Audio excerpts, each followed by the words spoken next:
Hi everyone, welcome to the first video in our series of How to Beat a Grandmaster, where we look at typical positions in chess which can at first look drawn or even, but with good technique can be winning, even against a Grandmaster. I encourage every one of you to set these positions up against your computer, most computers can now beat Grandmasters, and implement the techniques I've explained in the video. In this first video, we're going to look at something called a Kingside Pawn Majority. However, rather than starting with a pure theoretical example, we'll start with a position which occurred in one of my games. We'll follow the actual game, explaining the moves, plus look at concepts which help win, even against a Grandmaster. There are three important concepts we're going to cover which will help you win this position. Creating a passed pawn. It is important to understand which pawn structures can or can't create a passed pawn. Prophylaxis. This is anticipating and preventing your opponent's moves or plans. Opposition. Having the opposition against your opponent's king forces them to move to the side or back, which gives you a chance to invade further up the board. In this short video, I won't be able to go into huge depth on these topics because it would just take too long and detract from the overall picture, but I'll provide some links in the description which will help you hone your skills on these important topics. Let's look at the starting point of the position we're going to study. This is from a recent game of mine. White has 4 pawns on the king side versus black's 3.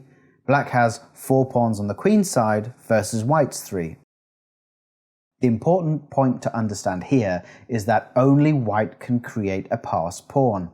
Black's pawn structure on the queen side cannot force through a pawn. Let's quickly cycle through the game, showing only that side of the board. As long as white starts off with the V-shaped pawn structure shown and doesn't take any of black's pawns until he is taken first, then black will be unable to create a pawn.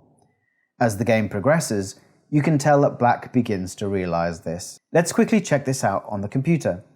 The first formation, where white's pawns are all in line with black to play, white loses. You can see here the computer suggests several lines, all leading to mate for black. Here is one way for black to create the passed pawn. Now with a quick change to the V shape, you can see that it is now a draw, as black cannot create a passed pawn. Back to the game. It's white to move here. Our job as the hero is to create a passed pawn. Now I'm leaving the computer engine running here as I'd like for you to see where I could have made a better move, and also how the computer assesses a position. My thought process here is to figure out what is my opponent's plan, or perhaps how he would prevent me from creating a passed pawn. If I were my opponent, I would play G5, to try and prevent me from creating a passed pawn in the center. So rather than move my king first, I decided to play H4. This is among the top recommendations by the computer. I then play G3 in preparation for F4. Now black takes, and this helps me. I now officially have a passed pawn, a pawn that no other pawn can stop. I'll show you a line later in which black doesn't take the pawn, and you'll see some of the same principles in effect. Black is attempting to be active with his king. H5, attempting to keep the white king out of the king side. And now I make a mistake. Not one that can't be fixed, but one that makes things a little slower. Better would have been to play C3 check, which boots the king out of the center. And now I take opposition to the king. Not that in this case it makes any difference as black has plenty of moves still, however, he will soon run out of them, and there will be no passed pawn for him on the queen side.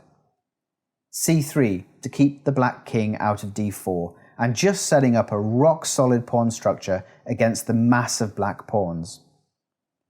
The white king bides his time. It is at this point my opponent realizes there is no passed pawn possible.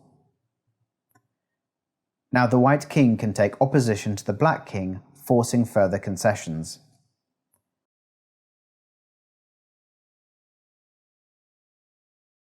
At this point, the computer says the best move is F6,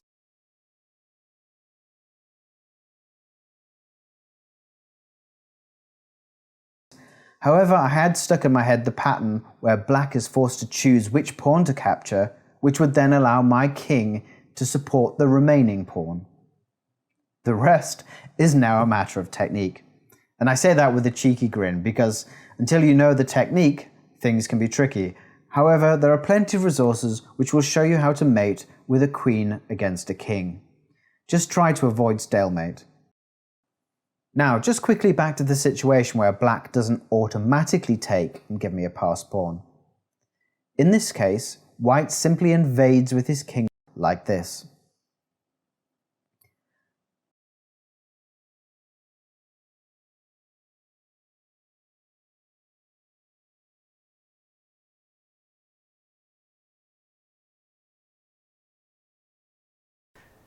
I hope you enjoyed this video and it has given you some ideas. Set the starting position up against a computer or your friend and demonstrate that humans have still got what it takes.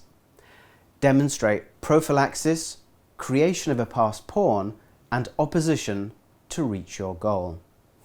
Check out the links in the description below the video, which gives links to resources which can improve your skills in all of these areas. And if you enjoyed the video, let me know in the comments below what you'd like to see next and what you liked about this video. See you again soon.